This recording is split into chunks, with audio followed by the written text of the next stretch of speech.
This is the question and answer segment for Healing Communities by Removing Highways, conference held February 22nd, 2024. This conference is hosted by Constance Struther, Eastside Preservation Specialist with Preservation Buffalo Niagara, in association with the Eastside Parkways Coalition. Okay, I'm happy to answer any questions. And boy, oh boy, there are so many of them. Wow, hard to know where to start. I guess one person had a question, or just a general question about the viability of highway removal. I think for a lot of us, it's hard to imagine what life would be like without those highways because of how central cars are to American culture. And I'm losing my note. But do you have what would you say to folks who are having trouble imagining what life would look like without cars? You mentioned, increased density, the fact that congestion may not be a bad thing. How do we begin to expand, what we imagine as possible? I mean, it tearing down a freeway is sort of a counterintuitive thing. So when people first hear about the idea of removing a freeway, they'll say, "You want to do what? What, have you lost your mind?" That's the first reaction. You have to not let that offend you, and then just it's an argument. I mean, it's just about as fundamental as democracy itself. It's an argument, and it has to be, in most places, a relatively long argument. You can shorten up the argument a little bit by winning office. If somebody gets elected who wants to tear out freeways, there was a guy in I forgot his name, but there was a mayor in Portland, Oregon, who wanted to get rid of the Mount Hood Freeway. Before he was mayor, he knew he wanted to do that. He got elected mayor, and then he pushed hard and was able to get it. But another thing you need to do is build constituencies and coalitions. So we had, with the Park East, the biggest opposition at first, aside from the road builders, were although I finally told the road builders, tearing down these roads, guess who gets to tear them down? The road building industry. You can even get them on your side. They also do sidewalks, alleys. I mean, you can remind them that their business isn't just building these giant roads. But anyway, the business community in the downtown, we held meetings with them for 3 years. And we completely turned them around, except for a few people like the guy who ran against me for mayor the next time. But almost and lost. I won. But the business community wanted to know what would add value. And we just stuck to that. What adds value? And we showed to them how the freeway reduces value, doesn't add value, that people can get to the downtown without having this extra we already had other freeways. I mean, Milwaukee, I was part of the anti-freeway movement even before I got in the legislature. I was in the legislature and then got elected mayor. And the anti-freeway movement in Milwaukee killed 3 freeways. And if we hadn't done that, our population would have been decimated. We had, in Detroit, they had 1.4 million people in 1950, 1.8 million people in 1950, and now they have 650,000 in the last census. St. Louis had 850,000 people in 1950. Now they have 273,000 people. Detroit and St. Louis are the 2 places in the country where they built every freeway the highway people ever dreamed of. They did everything. So when you get to the business community, you have to show them how the freeways drain the vitality of the city. They don't add to it, and they're better off with that great streets and boulevards, and then they'll have more business, not less, and they'll have more tourism, and they'll have more people wanting to live in that environment. Okay, I over answered that question. Go ahead. But you took us somewhere absolutely wonderful, right? The idea of this win-win value proposition that highway removal is framed as a loss when in fact we have so much to gain, if I hear you correctly. Yes. Yes. So I'm also I had my and also to the initial question, right? Ali Andrzejewski also asks again, how do we persuade our elected officials? What do we do? Sounds like your answer to that was keep saying it till they hear you. You have to, or I mean, it's no mystery. Politics goes back to uh, the first civilizations. I mean, Aristotle said politics is about praise and blame. Um, you have to connect with elected officials, and if they aren't listening at all, then you run somebody against them. I beat an incumbent, and I had a lot of power in the legislature right away because I beat an incumbent. Um, People would say, I could have run in a district with an open seat, but then a lot of other people run too. But if you run against an incumbent, it's usually you versus them in a Democratic primary, let's say. And, you can knock somebody off. We did that. We knocked off, not the guy I knocked off wasn't the highway chairman, but the highway chairman was knocked off by a 19-year-old, or no, he was 19 years old. And when he was sworn in, he was 18 when he started running.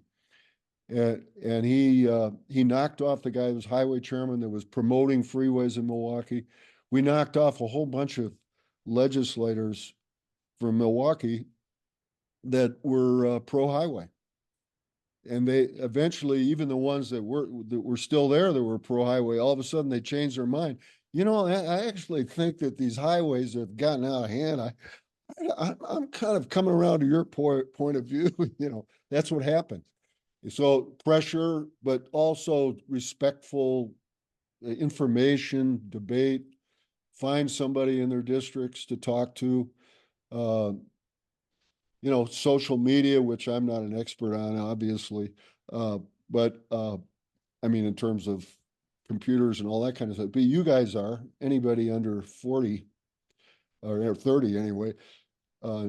My son's a programmer. He's out in San Francisco making a fortune, which he gives to his landlord every month.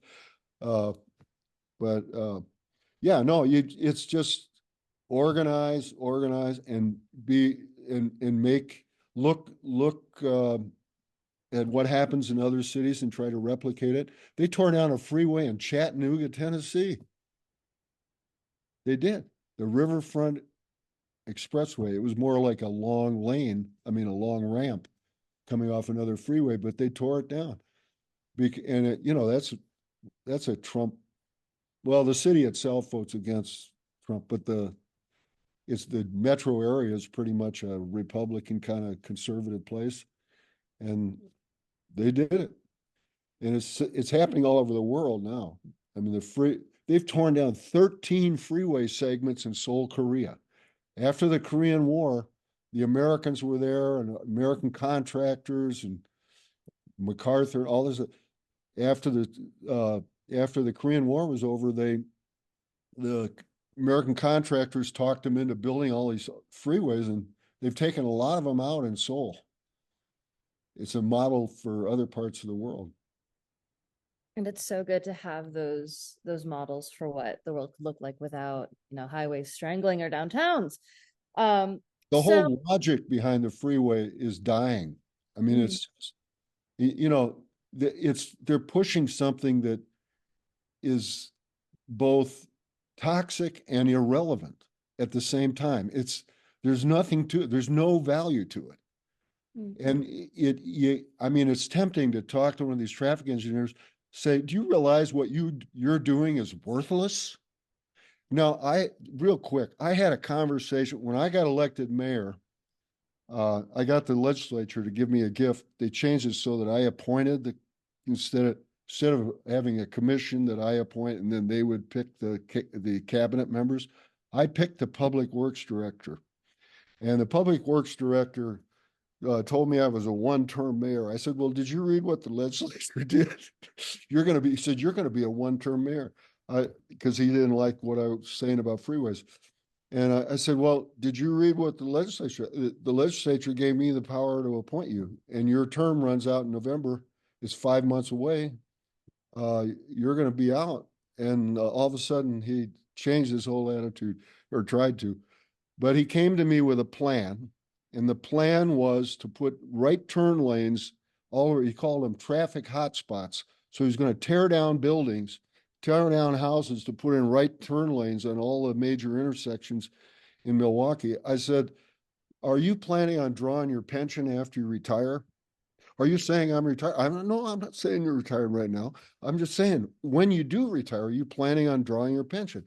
Because I don't think there'll be a pension. If we do your plan, there's not going to be any tax base left to pay your pension. Do you realize that? Well, well, these roads will help. I said, no, they won't help.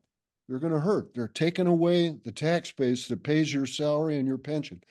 And the guy never did understand it, so I did get rid of him. But the next guy did understand it. And we stopped all that foolishness of doing right turn lanes and, widening streets and everything else. Sorry, but I went on longer than I thought it would. Well, good news is that I have more questions about being mayor. Just kind of generally, what can a mayor do? Does Sean Sweeney asks, does a mayor have executive privilege to close a highway temporarily for a study period? Say something like a week or two? It's not written that way, but what I did do was I did a lot of conversions of one-way streets to two-way streets. Because one way, sometimes a one-way street makes sense. Maybe Fifth Avenue in New York, because there's, anyway, there's a reason for it. I don't want to get into that. But for Milwaukee, we had all these one-way streets, and all they were doing was acting as freeway ramps to the freeway construction structure. So I want to turn them all into two-way streets. So we'd do as an experiment, we'd put up signs saying this is going to be a two-way street on Monday, starting Monday. And then it was just temporary for 6 months or something. And then we'd forget that it was temporary, and it became permanent. We repaint the street, do everything. So we did that. We did it when we took down a dam that was causing pollution and was hurting the fish and all that stuff. We took down this dam, and the rowing club complained. They were trying to stop us from doing it. I said, "Oh, just see how it works. Maybe if it doesn't work, we'll put it back." But we didn't put it back, and they didn't want to put it back, because then they moved to where we told them they'd be better downtown, and they had an audience all of a sudden for their crew race. So I did that a lot, where I could pull something off by fiat. I did it. Some mayors can do that. Depends on the governance structure. We had a strong mayor pissed off council form of government, so it worked okay for me. And say, in an ideal world, we had a mayor that was, willing to do some of these things, these bold kind of fiat actions, as you call them. Byron, I know Byron. Uh, isn't his first name. It's Byron. Our lovely mayor. Do you have any recommendations for him? Well, yeah. I mean, if he wanted to add more value to Buffalo, he'd get rid of the Skyway. There would be no freeways between the Lake Erie, which is a tremendous asset, which you're totally cut off from. I mean, look at Rio de Janeiro, Ipanema, whatever. I mean, it's not, Erie's kind of cold, not as cold as Lake Michigan, but it's cold. So maybe, swimming in it isn't the first thing you think of doing. But Toronto tore out the Gardiner Expressway on the east end of it, and they're still debating whether to tear the whole thing out along Lake Ontario. If they do that, it'll help. There'll be more housing built. There'll be all kind. If you tore out the Skyway and allowed housing along the shore there, at least part of it, people would love to live there. Developers, you could talk them into doing part affordable housing, whatever. I mean, Buffalo needs to grow again to become a vital city. And another thing you could do, as long as I'm on housing, look at what Minneapolis has done. They've had a 12% increase in housing since 2017. Liberal city, they're dripping with liberalism. They've got their congresswoman from Somalia, And she's into all this stuff. She's against getting rid of parking minimums and allowing developers to go up in the downtown. They can do 30 stories. In the neighborhoods on the commercial streets, they can do 3 to 5 stories by right. And she's into all that. She sounds like a capitalist, but you ought to hook up with Omar, Congressman Omar. She's in bed with a Republican blogger on that stuff he's an anti-Trumper, but he's a Republican, and Chuck Maroon. Some of your listeners know about Chuck Maroon, but he's an anti-freeway guy in the Twin Cities. But getting rid of parking minimums really helps shrink the car culture. It costs $40,000 per parking spot to add them to buildings. If you want affordable housing, you can't have a parking requirement. Get rid of it. If the developers want to put parking in, that's their money. Let them do it, but don't make them do it. Okay. Morgan, is it cool if I just asked Jad my question directly? Yeah, I was gonna transition, but that's fine. Okay. Hey, Jen, sorry to kind of commandeer things, but I wanted to ask you personally in my own voice. I don't know if you saw, but I was just curious, like, what are some successful, like, examples that you know of in actually combating, the history of redlining and racism and like what made it successful and like what kind of went into that? I'm just curious. Yeah, I was trying to type up an answer for you. I saw your question. Quite frankly, I can't really even think of any clear success stories that are like, oh, that's success. I think the biggest thing is that people are now, when I say now, like within the last 15 years, starting to show, actually, I'll probably even shorten it to 10, showing the direct connection between the impacts of redlining and health outcomes, social economic outcomes.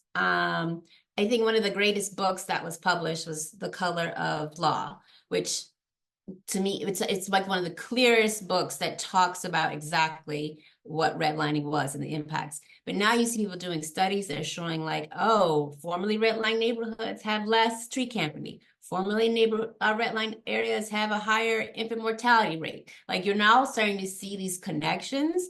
But I think unfortunately, a lot of people still don't quite understand what it was. Because it does sound like it's a red line, which yeah, it was, but I don't think they really understand the social, economic, and health impacts that it had generationally. And in terms of even like now you can even see the relationship between that and the tenfold difference in wealth between certain racial groups. So I think it's still early, quite frankly. I don't have any overall success stories.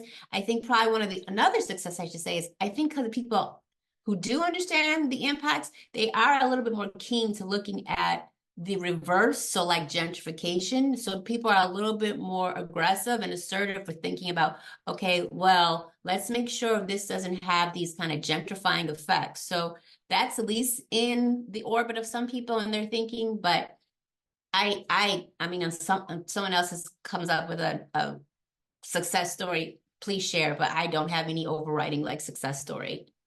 Yeah, well, I guess that kind of underscores how important your research is in that, right?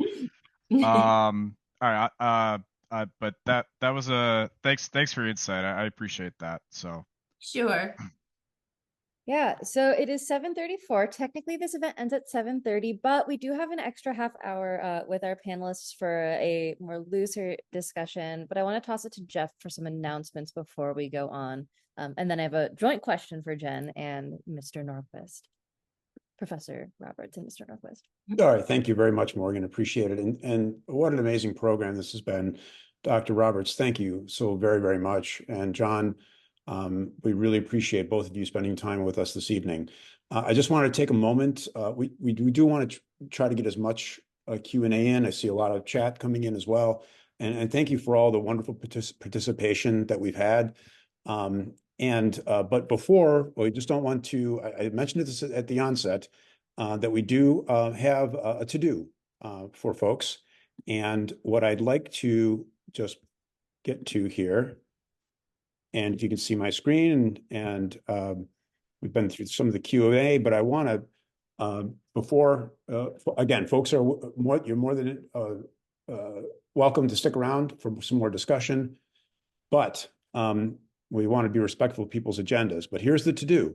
Please sign our e-action letter and a petition drive. There's 2 QR codes on this slide that I'm presenting to you right now. So take out your phones and capture both of them. The one to the left is for our e-action letter. That generates a letter that goes to everybody pretty much involved in this project at all levels of government. There's about 100 letters that goes out, and you have a great amount of power by clicking on that button to send a letter. So it goes to everybody. It goes to Secretary Buttigieg. It goes to our senators. It goes to everybody involved in the project at the DOT level, and all levels of bureaucracy, and at the local level as well. It's really important that if you're frustrated with this process, if you'd like to see something better, power in numbers certainly counts. And the more letters we can get into our electeds and those in the DOT bureaucracy, the better. That is the QR code on the left. On the right is with one of our partners, Covington Associates. They have a wonderful petition drive going as well. You can also take a photo of that and sign that petition drive, and they would certainly appreciate that. Both of these campaigns are incredibly important for us to keep this alive. The governor did announce something last week, but I'll tell you, they may think it's finished, but it's not. It's far from over. And we really need your support to try to keep it in the public view and to keep the discussion going. So, and with that, I will turn it back over to Morgan, if you'd like to do some more questions and some more conversation between our panelists. Yeah, I'll pick it back up. So I have a question about the 70,000 cars. So for Jen Roberts first, one objection that we've heard to full highway removal is that these 75,000 cars that are currently concentrated on the throughway under full removal would be redistributed out to city streets, distributing all of those vehicle emissions onto those city streets, worsening the air quality for people in areas further out from the highway. Now, we haven't seen any studies that support this. We don't really have the numbers that we need, but I'm curious if you have any thoughts on how we should be thinking about the risk, or if there is a risk of increased but dispersed vehicle-based pollution.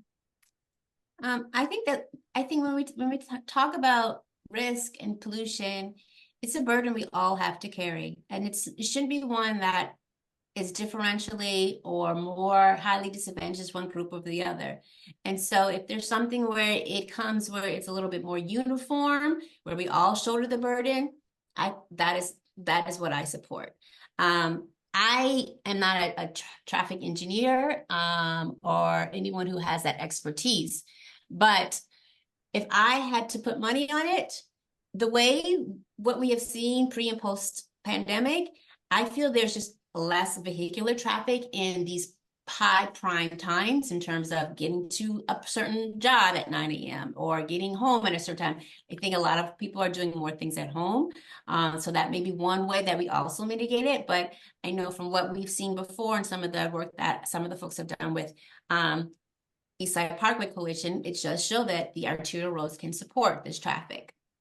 So it can support it. And like I said, I think we all have to shoulder the burden of a little bit of air pollution, unfortunately, because we all drive these cars. If it was up to me, we would all be on bicycles, but I guess we're not doing that like we do in Amsterdam. And that's the mobility justice in you. And I'm gonna push back. Because I gotta push back. Consider me the I hate like devil's advocate, but I'm asking because people are asking. So are you suggesting, Professor Roberts, that we should make the air in other neighborhoods worse? No, I'm not suggesting that. I actually suggesting that we actually try to decrease the traffic altogether. But I feel that if playing devil's advocate, if there is a way to decrease the pollution in one neighborhood by shifting some of that to maybe shoulder that burden with some of the other neighborhoods, if that is the best solution that we have right now, that is one that I would go for, because I do not believe that one community should shoulder all of the pollutants at one time. That is just not fair. And one community that's been shouldering the pollutants for 70 some years, as this highway has been ripping back and forth for 7 years, since 1971. Well, actually, yeah, almost 7 years. So yeah. Right. And I think something that was really lovely with your presentation was the historical context, right? Like on surface, maybe if we're only thinking about, a time frame of 2 years, 3 years post removal or pre-removal, post removal, maybe it does look like the air quality is getting worse for those other neighborhoods, but that's not considering everything that happened before. Yeah. And then we're also not considering a lot of different other modes of transit that could come about. So if we did have a light rail train, then that would also be a depletion of some of those cars. So a reduction in some of those tailpipe emissions. So there, just because, if we did a complete, put the parkway in, doesn't necessarily mean that all 75,000 of those cars are going to stay. Because if we had these other alternatives, people may say, well, you know what? I will maybe this beautiful parkway. I can drive up to this point and then I'll bike the rest. Or now maybe we have a light rail train. So there's other options to make it so that it's not a complete either or. Mm-hmm. Right. There are more options than what's on the table right now. Yeah. So tossing it back to John Norquist, where are those 75,000 cars going to go? What happens? Oh, you're muted, but I'm going to ask you to unmute.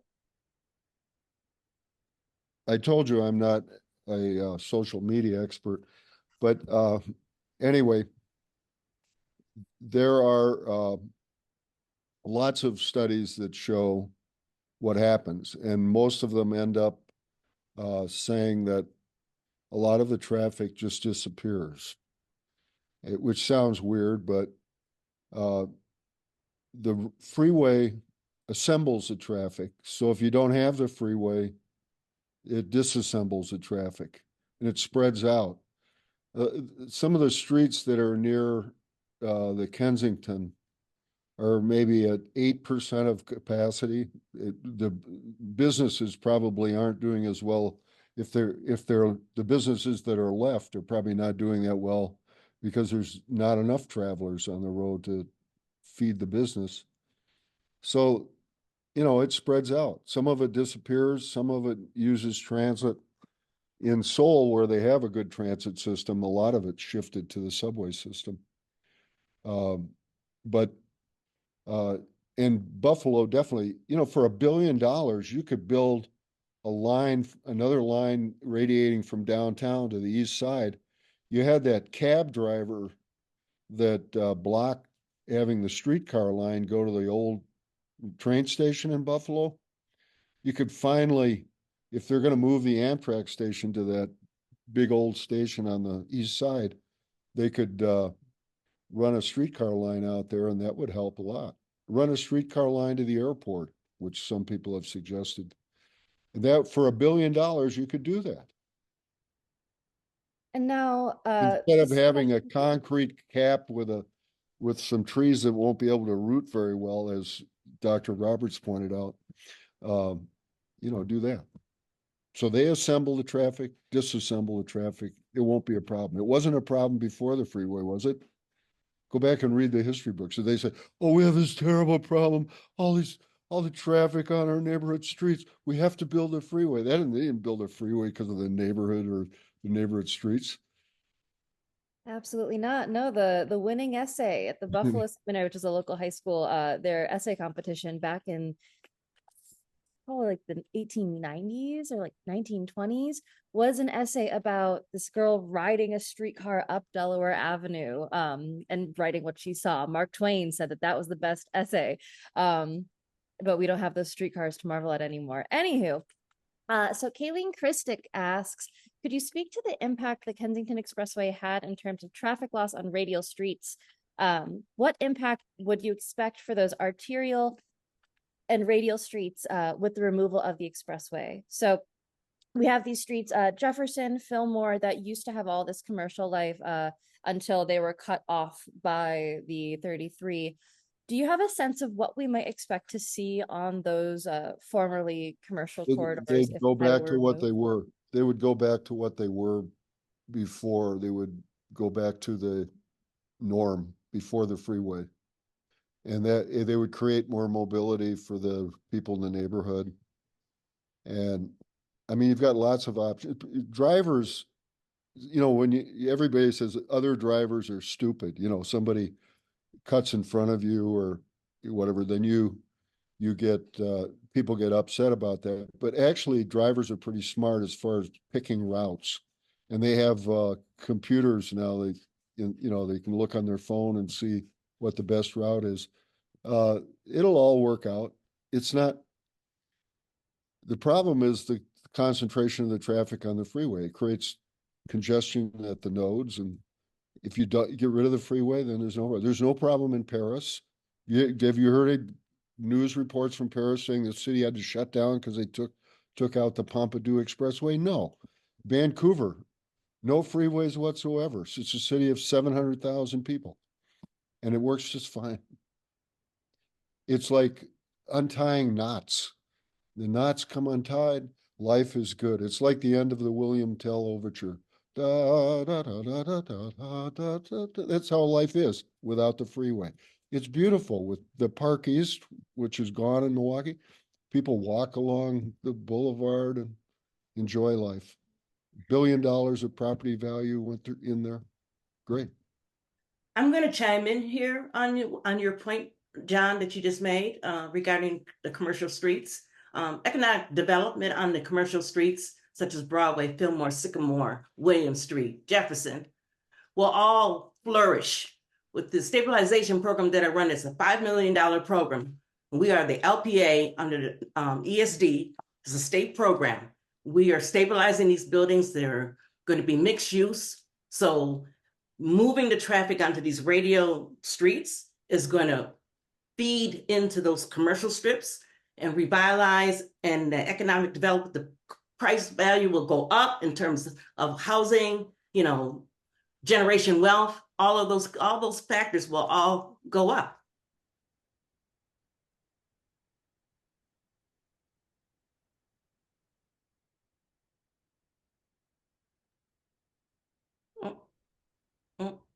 Right. So just underlining all of that, you know, it's not necessarily fantasy that we've seen these things happen in other cities, and they could happen here given the right conditions. Well, one thing we know for sure is that if they widen the freeway or they continue the freeway, it's not going to help anything. They can say it will. Oh, what would we do where would the traffic go? I'll never be able to go to the airport again if that isn't. And you can say, look, once you get past the intersection of 33 and the 198, then the freeway will go to the airport. But right now, if you're right downtown and you have to go up Oak, what is it, up Oak or up Elm, whichever one it is, you're on a street. Oh my God, we're not on a freeway. We can't move. No, you can move. You get all the way up there and then you're on the Kensington. And if it's rush hour, that's the time when you don't want to be on it.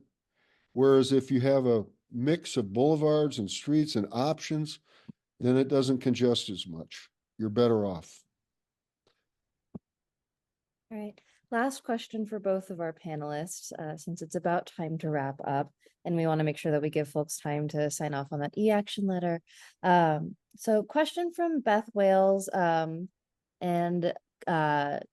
Cheryl Covington Associates Consulting. So the NYSDOT, right? They issued their environmental assessment, their draft design report. We heard last week or so that the Federal Highway Administration had approved that environmental assessment and has given the project a green light to go ahead without an environmental impact statement. They found no significant impact on the human environment as a result of the proposed project. And it seems like a lot of folks are feeling kind of stuck, wondering where do we go from here? So for the two of you, big question, tough question, but if you were in our shoes, what would you recommend? Well, I'll go ahead. Yes, sir. Um, I think one of the biggest things is to put pressure, from put pressure by high visibility environmental justice folks such as Robert Bullard. I've actually been trying to contact him through some of my people. Even locally, Peggy Shepard, who is with the We Act for Environmental Justice in New York City. She's a longtime environmental justice advocate. And so these are the people whose names, when they give a quote to a newspaper, it goes from Buffalo News to Associated Press, New York Times. And you want it to, so that it has this ripple effect, so that it's a lens where it somehow gets to the president, maybe, or it gets to very high where you're like, oh, this is, if you had a quote saying like, this is environmental racism, oh, there's going to be a stay in something like you can't just ignore that, especially in an election year. And so I really think getting those types of names of people who will say, and this is so environmental. It's just a matter of them getting a quote from one of them in a newspaper and saying, yeah, this is exactly what's going on. And I think that is one of the things that can help at least stop some of the bleeding. At least. What was the names again? Sorry, just one more time so I make sure I got it. So I put it in the chat. Peggy Shepard. I'm putting her actually she got an email. She got an email from all of us. I'm putting it in the chat. And then also in a previous chat, it's Dr. Robert Bullard. He's a little bit harder. He's literally called the father of environmental justice. He's a little bit harder to get access to. But those are the people because you got one who's like big, like worldwide. And then you have Peggy, who's like, she's like right there with him, but she's like New York State. You know what I mean? So you get it like a little bit of both, which would be great to have someone from our backyard. Thank you. I appreciate that a lot. Okay, so one thing about the environmental impact is that it's not just does it have no negative effects, it's does it have a positive effect. So maybe if they put a cap on the existing freeway, they could say, well, it's not any worse. But how is it better? They're going to funnel the fumes from the freeway into the air higher, or I mean, I don't quite get it. There's no change in the pattern. The neighborhood's still divided. The streets might connect more than they do now a little bit, but the freeway still dominates everything with its 65,000 cars concentrated there. I mean, it doesn't improve the environment.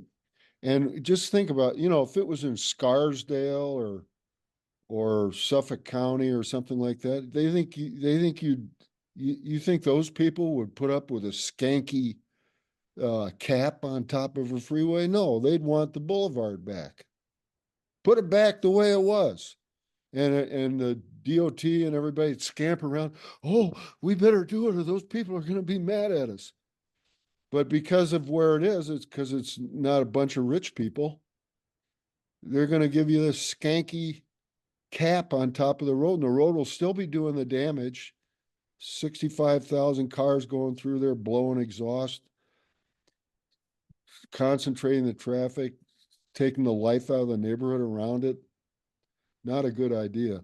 So it's got to make it better. So one of the things to say is it's not enough to just say that it doesn't have an impact. Does it have a positive impact? And the answer is no, not a significant one.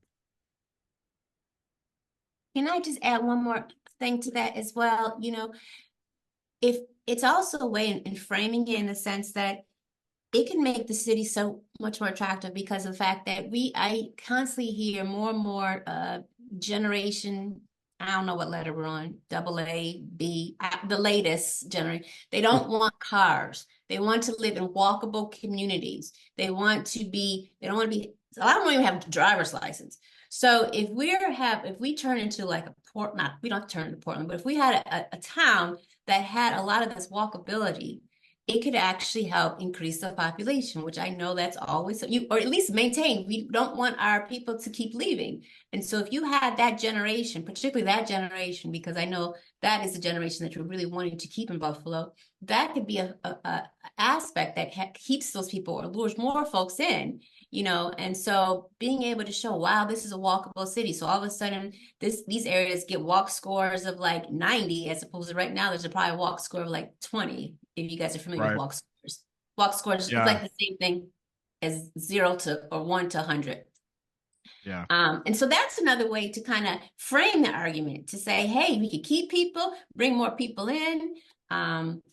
So that's just all I wanted to add.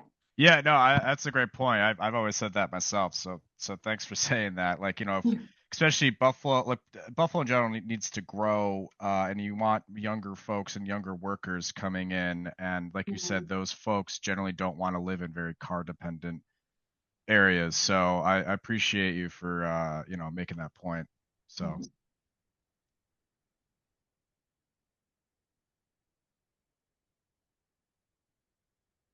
We'll give it your best shot. We're trying. And you know, we do need to get me specifically off of the streets. I am not a good driver. Like we don't want me off the road, but I don't have other options. So we're stuck with it.